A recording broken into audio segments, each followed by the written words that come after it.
ئەگەر بەنێو گەڕەکە دەوڵەمەندەکانی وڵاتانی نیوە پێشکەوتوو کەم دەرامەتدا لە نایرۆبیەوە بۆ نیودەلهی، لە بۆگۆتاوە بۆ بەغدا و هەولێر و بەیروت پیاسەیەک بکەین و گفتوگۆ لەگەڵ خەڵکەکەیدا بکەین، دەبینین دایک و باوکان بە هەموو هێزیانەوە شەڕی ئەوەیانە منداڵەکانیان بخەنە قوتابخانە نێودەوڵەتیە ئینگلیزیەکانەوە.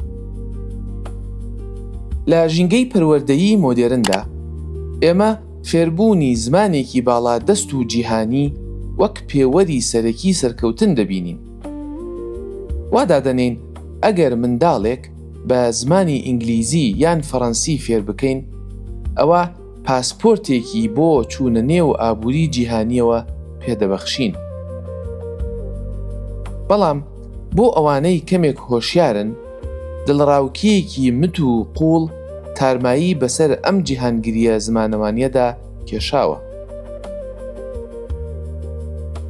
کاتێک منداڵێک فێر دەبێت تەنیا بە زمانێکی بێگانە شێعرشی تەڵ بکات، فیزیا بخوێنێت و خەون بە داهاتووەوە ببینێت، چی بەسەر زمانیدا پیر و باپیر و باوانی دادێت؟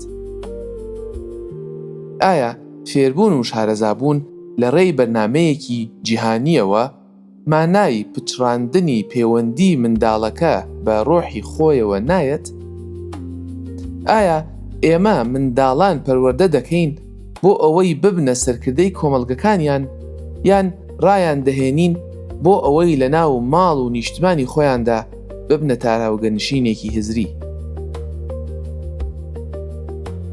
ئەمڕۆ گەشتێک بەناو ئەو شڵەقاندنە پەروەردەییەدا دەکەین کە ڕۆمانوس هزروان و پەروەردەکاری کیمیایی ئنگۆگی واتیۆنگۆ بە گۆڕی هێنا.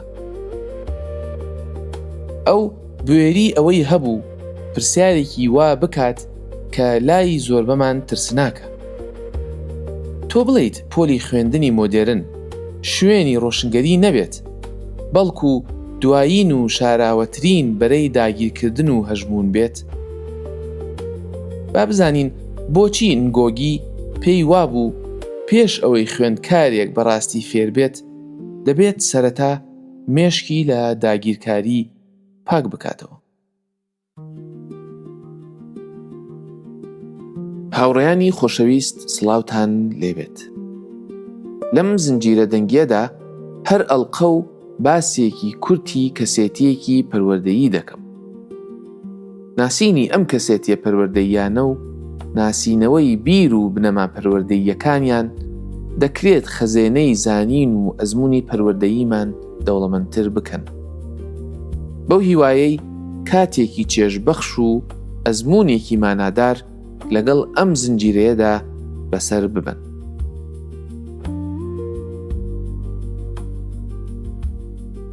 ئەم بیرمەندە لە سەرەتاوە ناوی جەیمس ئنگۆگی بوو. لە ساڵی 1938 لە ناوچە شاخاویەکانی کینیا لە ڕۆژهەڵاتی کیشوەری ئەفریقا لە دایک بوو، لەژێر واقعی دیڕندانەی دەستەڵاتی داگیرکاری بەریتانیا و ڕاپەڕینە خوێناویەکەی ماوماودا گەورە بوو.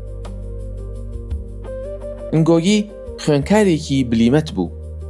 بە ئاسانی بەنێو سیستەمە قوتابخانە کۆڵۆنیالیە توندە بەریتانیەکاندا تێپەڕی و دوجار چووە زانکۆی بەناوبانگی ماکێرێر لە ئۆگەندا و زانکۆی لیدز لە بەریتانیا. ئنگۆگی وەک بلیمەتێکی ئەدەبی ناسرا بوو، ڕۆمانی زۆر بەناوبانگی بە زمانی ئینگلیزی دەنووسی. بەڵام ئەزموونی خوێندنی ئنگۆگی وای کرد ڕوبەڕووی قەیرانێکی پەروەردەیی قوڵ ببێتەوە. ئەو تێگەیشت کە سیستەمی پەروەردەیی داگیرکاری لە کیشوەری ئەفریقادا بۆ بەرهەمهێنانی جۆرێکی دیارکراو لە خوێندکار پێکهێنراوە، ئینگلیزیەکی ڕەشپێست کە ڕقی لە فەرهەنگی خۆیەتی. لە قوتابخانە داگیرکاریەکاندا ئەو منداڵانەی بە زمانی دایکی خۆیان قسەیان دەکرد سزایان دەدرا و شەرمەزار دەکران، بە گۆچان لێیان دەدرا یان ناچار دەکران پارچە تەختەیەک بە ملیانەوە هەڵبواسن کە لەسەری نووسرا بوو من گەمژەم. گۆڕانی ڕیشەیی لە هزر و هەڵوێستی ئینگۆگیدا لە ساڵی 1970دا گەیشتە لووتکە. ئەو بە هاوبەشی لەگەڵ کەسێکی دیکەدا شانۆگەریەکی نووسی بە ناوی کەی خۆم ویستم هاوسەرگیری دەکەم. ئەم شانۆگەریەی بە زمانی ئینگلیزی نەنووسی، بەڵکو بە زمانی ڕەسەنی خۆی نووسی کە زمانی گیکویو بوو. گرنگتر لەوەیش ئەم شانۆگەریەی لە زانکۆیەکی دەستەبژێر و بە پلەپایەدا نمایش نەکرد، بەڵکو لە گوندێکدا نمایشی کرد کە تێیدا جوتیارانی ناوچەکە و کرێکارانی کارگەکان ئەکتەر و دەرهێنەر و هاوبەشی بەرهەمهێنانەکە بوون. حکوومەتی نیۆکۆلۆنیاڵی ئەو سەردەمەی کینیا کە گوایە سربەخۆیە، بەڵام هێشتا لەژێر ڕکێفی هێزی داگیرکاری بەریتانیادا بوو، ئەم کارە پەروەردەیە کۆمەڵایەتیەی هێندە بە مەترسیدار دەزانی بۆ ماوەی نزیکەی ساڵێک بەبێ دادگاییکردن ئنگۆگیان لە زیندانێکی زۆر توندا دەست بەسەر کرد. ڕێک لە ژووری ژمارە 16ی زیندانەکەدا بوو کە ئنگۆگی دوایین بڕیاری پەروەردەیی خۆی دا. ئەو سوێندی خوارد واز لە زمانی ئینگلیزی وەک ئامرازی سەرەکی دەربڕینی خۆی بهێنێت و ڕۆمانی داهاتووی خۆی لەسەر کلێنکسی ئاودەستی زیندانەکە بە زمانی گیکویو نووسی. دواتریش ناوە ئینگلیزیەکەی خۆی فڕێدا و بوو بە ئنگۆکی وا تیۆنگۆ. ئیدی تەواوی ژیانی بۆ ڕووخاندنی تەلار و نەخشە داگیرکاریەکەی ناو پۆلی خوێندن تەرخان کرد. ئنگۆگی وا تیۆنگۆ لە ساڵی 2025 لە تەمەنی 87 ساڵیدا کۆچی دوایی کرد.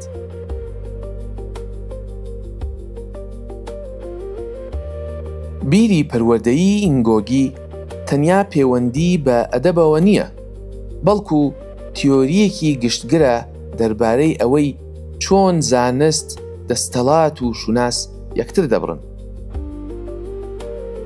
سێ هەڵوێستی سەرەکی فەلسفەی پەروەردەیی لای ئینگۆگی ئەمانەی خوارەوەن. 1. زمان وەک هەڵگری فەرهەنگ. بە ناوبانگترین تێزی ئینگۆگی ئەوەیە کە زمان هەرگیز تەنیا ئامرازێکی بێلایەنی پەیوەندیکردن نییە، بەڵکو گەورەترین هەڵگری فەرهەنگ و بیرەوەریە. لە کتێبە بنچینەیەکەیدا بە ناوی پاکردنەوەی مێشک لە داگیرکاری دەڵێت کاتێک قوتابخانەیەک منداڵێک ناچار دەکات دەستبەرداری زمانی دایکی بێت، ئەوە زەبرێکی دەرونی قوڵ لە منداڵەکە دەدات. ئنگۆگی باسی نامۆبوونی داگیرکاری دەکات. ئەمەیش نامۆبوونیەکە کاتێک ڕوودەدات کە زمانی پەروەردەی فەرمی منداڵەکە کە زمانی عەقڵ و زانست و سەرکەوتنە لە زمانی ناو ماڵەوە کە زمانی سۆز و خێزان و فۆلکلۆرە دادەبڕێت.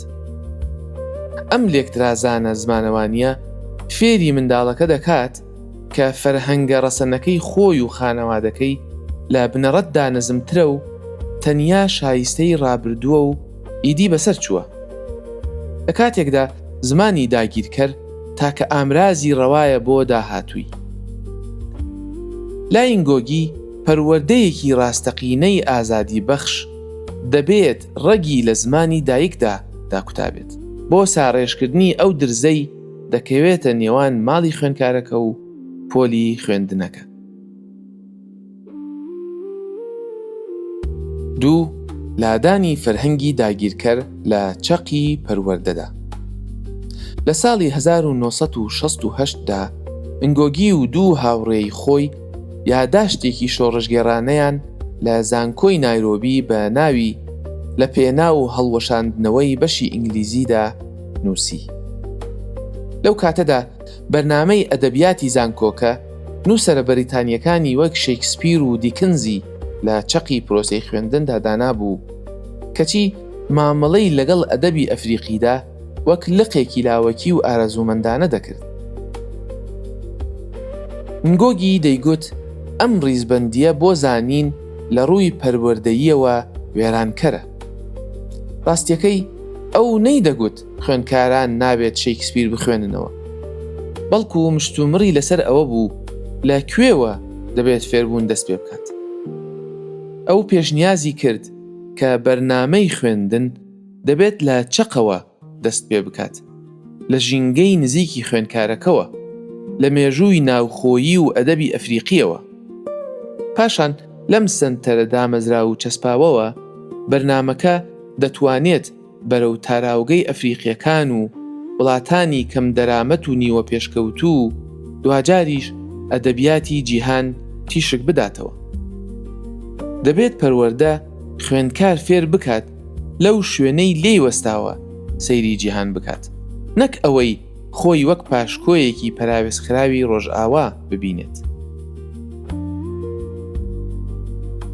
3. پەروەردە وەک داهێنانێکی کۆمەڵایەتی. نگۆگی بە شێوەیەکی بنەڕەتی بەرامبەر نوخبەگەری زانکۆی مۆدێرن وەستایەوە. ئەو تێبینی کرد کە پەروەردەی ئەکادێمی زۆر جار زانا و ڕۆشنبیرەکان لەو جەماوەر و جڤاکەدا دەبڕێت کە لێکۆڵینەوەیان لەسەر دەکەن. ڕۆشنبیرەکان توێژینەوەی ئاڵۆز و پڕ لە چەمکی قورس بە زمانی ئینگلیزی دەربارەی هەژاری دەنووسن کە هەژارەکان هەرگیز ناتوانن بیان خوێننەوە.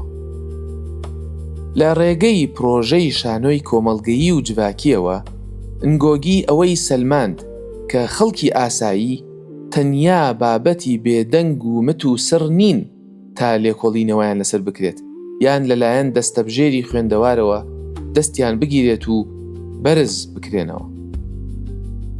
لە ڕاستیدا خەڵکی ئاسایی لە دروستکردنی زانیندا هاوبەشی کاران. کاتێک پەروەردە لەو بە خۆشت زانینەی دەستەبژێری کۆمەلگا دەڕووتێنرێتەوە و دەگەڕێنرێتەوە بۆ نێو جڤاک و کووچە و کۆڵانەکان بە بەکارهێنانی زمانەکەی خۆیان، سترانەکانیان و خەبات و تێکۆشانەکەیان، بەمە پەروەردە دەبێتە چەکێکی بزێو بۆ گەشەپێدانی هۆشیاری ڕەخنەیی. پەروەردە واز لەوە دەهێنێت سیستەمێک بێت زانیاری لە سەرەوە بۆ خوارەوە بگوێزێتەوە، بەڵکو دەبێتە کردارێکی هەرەوەزی بۆ هۆشیاربوونەوەی دیموکراتی. ڕەخنەتوندەکەی ئینگۆگی دژی داگیرکاری چۆن لە سیستەمە پەروەردەیەکانی سەدەی 21دا جێگەی خۆی دەکاتەوە. بیرۆکەکانی ئەو ڕاستەوخۆ پەنجە دەخەنە سەر کرۆکی ئەو مشتومڕە بەردەوامانەی ئەمڕۆ لەسەر باسەکانی بەشداربوون، جۆراوجۆری و ئامانجی قوتابخانە دەکرێن.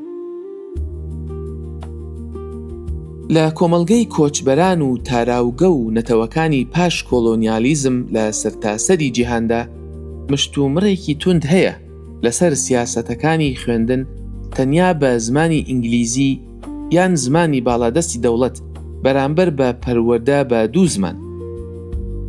کارەکانی ئینگۆگی وەک بەرگریەکی بەهێز بۆ پێگەی زمانی دایک لە خوێندندا خزمەت دەکەن.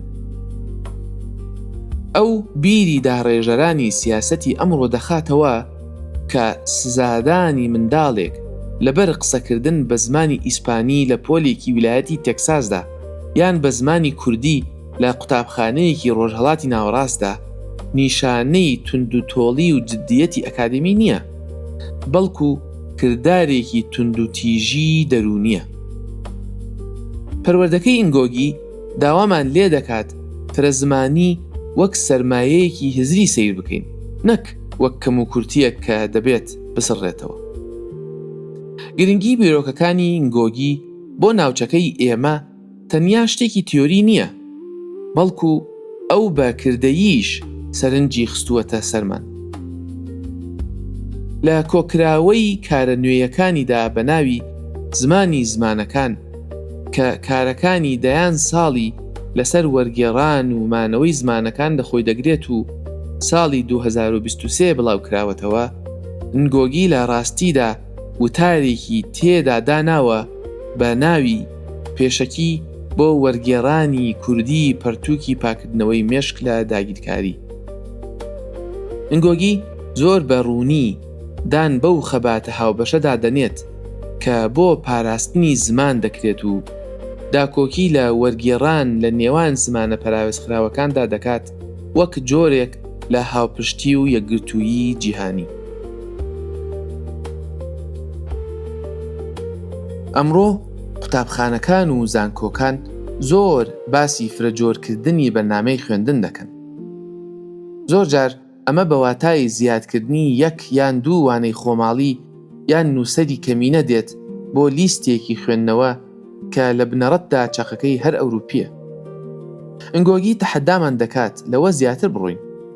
ئەو نیشانمان دەدات خۆداماڵینی ڕاستەقینە لە هزری داگیرکاری تەنیا بەشداری پێکردنێکی ڕووکەش نییە، بەڵکو گۆڕینی چەقی پێکهاتەی سیستەمی خوێندنە.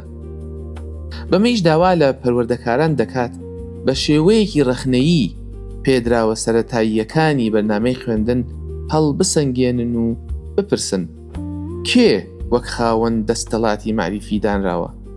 مێژوو و فەرهەنگ و میتۆدی کێ وەک مێژووی جیهانی و فەرهەنگی نێودەوڵەتی و میتۆدی زانستی دەخوێنرێت و مێژوو و فەرهەنگ و دنیابینی کێ وەک بابەتی ئارەزوومەندانە سیر دەکرێن. لە کاتێکدا زانینی ئەکادێمی تا دێت زیاتر لە پشت دیوارە دیجیتاڵیە گرانبەهاکانەوە بە دەستی پارەدارەکان قفڵ دەدرێت و لە ناو دەستەواژە و زاراوە ئاڵۆزەکاندا ون دەکرێت. ئەزمونونەکەی نگۆگی لەگەڵ ئەدەب و هونەر و خوێندندا تەحەدای ئەکادێمیەکانی دنیای مۆدێرن دەکات تا بپرسن ئەرێ بەڕاست زانست و هزر و کارەکەمان بۆ کێیە؟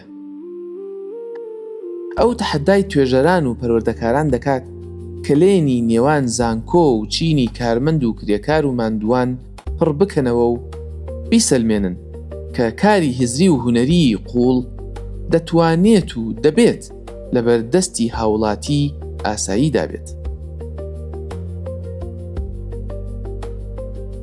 ژیان و کارەکانی ئینگۆگی واتیۆنگۆ شاهێدی بۆ ئەو هێزە مەزنەی پۆلی خوێندن لە نەخشاندنی جیهانداهەیەتی دەدەن. ئەو دەرکی بەوە کرد کە داگیرکاری ئیمپراتۆریەتەکان تەنیا بە زەبری چەک و کێشانی سنوورەکان ڕوونادەن، بەڵکو بە سەپاندنی ئەلفوبێ و لیستی کتێب و بابەتە سەرەکیەکانی خوێندن و بە ژێربەژێری شەرمەزارکردنی زمانی دایکی منداڵێک دروست دەبن. بەڵام ئەو ڕێگەی دەربازبوونیشی بۆ کێشاوین. نگۆگی نیشانی داوین کە ئەگەر پۆلی خوێندن بتوانێت ببێتە ئامرازی ژێردەستەیی، ئەوە دەتوانێت ببێتە کوورەی ئازادبوونیش. بۆ ئەو پەروەردەکار و داڕێژەرانی بەرنامەی خوێندن و فێرخوازانەی ئەمڕۆ گوێ بۆ ئەم باسە دەگرن، ئەم پەیامەم هەیە: بە وردی سەیرێکی ئەو نەخشەیەی واقع بکەن کە لای خۆتان گەڵاڵەتان کردووە و دەیدەنە دەست خوێنکارەکانتان. ئایا داوایان لێ دەکەن زمان و زانست و مێژوو و جوگرافیای ژێردەستەیی خۆیان لەبەر بکەن؟ یان ئەو ئامرازە مەعریفی و زمانەوانی و فەرهەنگیەیان پێدەدەن بۆ ئەوەی پێگەی ڕاستەقینەی خۆیان لە گەردووندا بناسن؟ خەبات و تێکۆشان بۆ پاککردنەوەی مێشک و هزرمان لە پەروەردەی داگیرکاری پاشماوەی باس و خواسەکانی ساڵانی 1960ەکان نییە، بەڵکو ڕێک ئێستا لە پۆلەکەی ئێوەدا ڕوودەدات. ناوی خۆیانیان فێر بکەن، چیرۆکەکانی خۆیانیان بۆ بگێڕنەوە، ئەمجا سیر بکەن بزانن چەند بە خێرایی پێکەوە جیهان دەگۆڕن. سوپاس بۆ ئەوەی تا کۆتایی لەگەڵم بوون. تا ناسینی بیرمەندێکی مەزنی دیکە بەردەوام بن لە گەڕان، بەردەوام بن لە فێربوون بەردەوام بن لە گەشەکردن. بە خودای میهرەبانتان دەسپێرم.